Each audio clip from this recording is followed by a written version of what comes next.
and as an Autobot who has lost friends to them. Close friends. You would agree, Gripper, would you not, that one's allegiance was no protection against attack? If Megatron wanted someone dead, the Decepticon Justice Division would oblige. That's correct, sir. He used them as his personal assassins. Is this a good time, Rodimus? I don't want to interrupt if... Interrupt? Please, God, interrupt. It's not that it's boring, it's just... Every victim impact statement sounds the same. Bad thing happened, part 405. At least we had some visuals. The DJD clip show? That vase, though. The size of him. And the hooks. Hooks for his hands and his feet. How does that even work? You ever make lists, Atomizer? Lists? Like the DJD? Things you want to accomplish, things you can tick off? It's not a trick question, I was just reflecting on my progress to date. We're gonna pick up where we left off. With the quest, I mean. You in? Oh, totally. 1,000,000%. Unfortunately, so are other people. The people who betrayed you. Betrayed me? You asked the crew if you should stay as leader, and 89 people said no. I did kinda screw up. Did you? Because I'm with the majority who think life's more complicated than that. Here. What is it? A list for someone who likes lists. The 89 people who wanted you gone. Where did you get that? Atomizer, where did you get that? The vote was anonymous, that's the whole point. The vote was cast electronically. A mutual friend was debugging the Lost Light systems, and there you go. Take it. Have you looked at it? Yes, and you need to know who's on here, because some of them want to stick around. They'll put up with you if it means finding the Knights. I've been thinking, and you could impose a limit. Cap the number of people you can take with you. Blame rations or logistic. Let's say you had a vision. People lap that stuff up. Set a limit, and use this to decide who exceeds that limit. You realize that if I even look at that, let alone act on it, I'm leaving myself wide open. I could end up on trial. I could end up in prison. Or you could end up with a crew that believes in you. And wouldn't that improve your chances of making progress? No. Take it away and... No, destroy it. Destroy it and forget we spoke. Okay, fine. Ask me one more time and I will.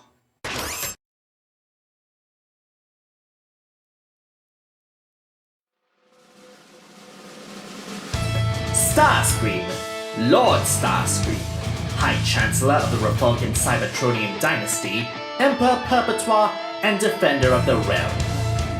Uh-huh.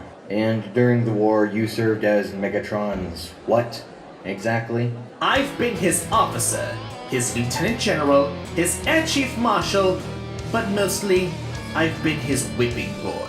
And how would you describe your relationship with the accused? I would describe it as complicated.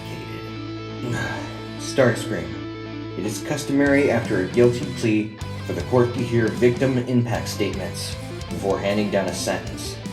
However, I gather you wish to speak in defense of Megatron? I stand here today not to defend him, no, but to explain him. I know him intimately, and I know that his pride will stop him speaking out. Like many here today, I was seduced by Megatron's rhetoric. Young, naive, and struggling to find my way in a world disfigured by class apartheid and senatorial piety. I was entranced by his plans for the future. He described a better society, an outward-looking society, a society unafraid to stare down the anti-mechanical prejudice that was sweeping across the galaxy. Then, as now, I was proud. Proud of my planet, proud of its people. I was determined to— Objection! Witness is grandstanding. Sustained. Today is not about you, Starscream. The crimes to which Megatron has readily confessed beggar belief. In their breadth and scope and scale, they are unparalleled. No justice system in the galaxy could consider even a fraction of what he fully admits to having done, and fail to impose a death sentence. And that, Your Honor, is where I beg pause. That is where I say, consider this. A lifetime ago, Megatron set in motion something he could never hope to control. He tapped, almost by chance, into a groundswell of of rage and resentment, and he was singularly unprepared for what happened next. And as for what happened next, well, we all call it a war because to do otherwise would insult the dead. But really, it was a riot.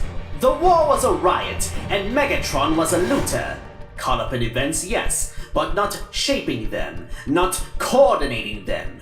A stronger person, a braver person, someone with an ounce of strategic acumen would have prevented the revolution from descending into chaos. But no.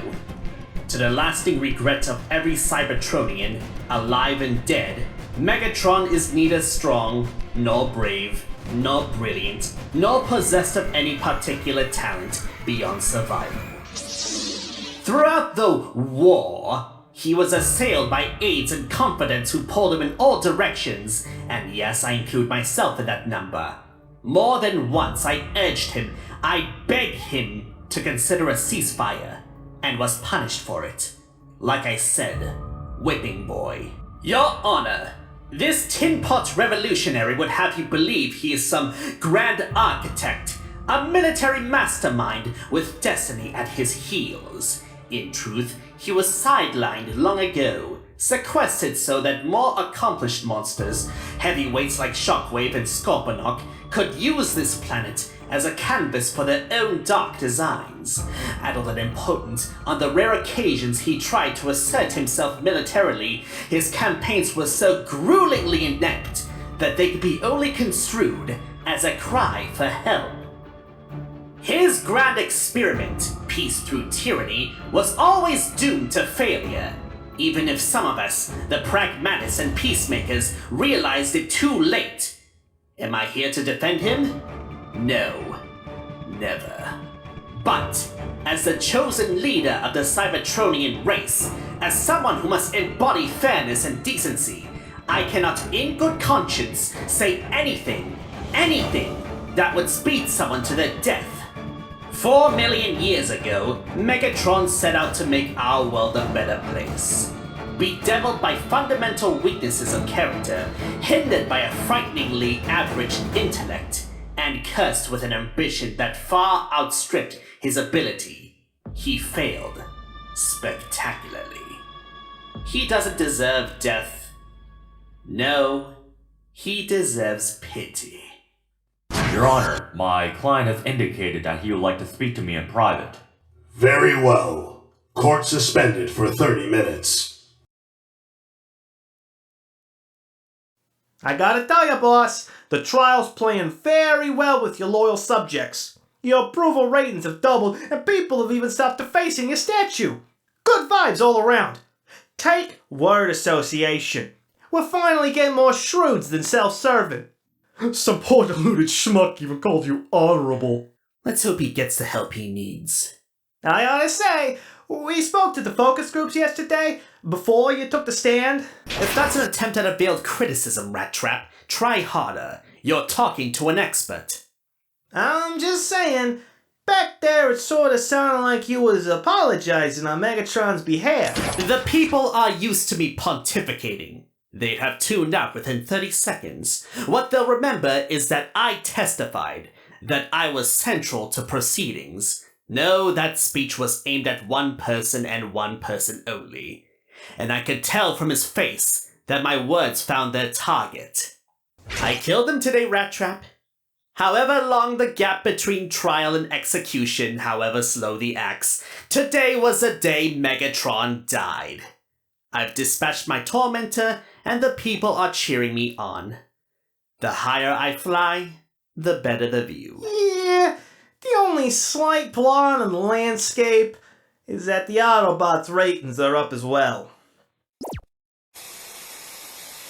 It's a line on a graph, Slam Dance. I'm not sure how you want me to respond. It's a line that represents a softening of public opinion. Because of the trial? Because of the trial. For the first time since Homecoming, the public are saying Autobot without regime at the end. The word on the street is justice.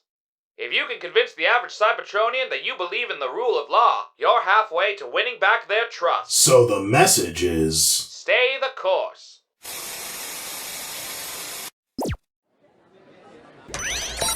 Please be seated. Court is in session. Thank you for your patience, everyone. Ultra Magnus, you've had your 30 minutes. Is there anything you wish to say? Well... My client would like to change his plea. In addition, he would like to make a statement to the court and... Wait. Repeat that, please. My client now asserts that he is innocent of all charges. You're pleading not guilty? You are pleading not guilty? That's correct, Your Honor. He says he's changed his mind.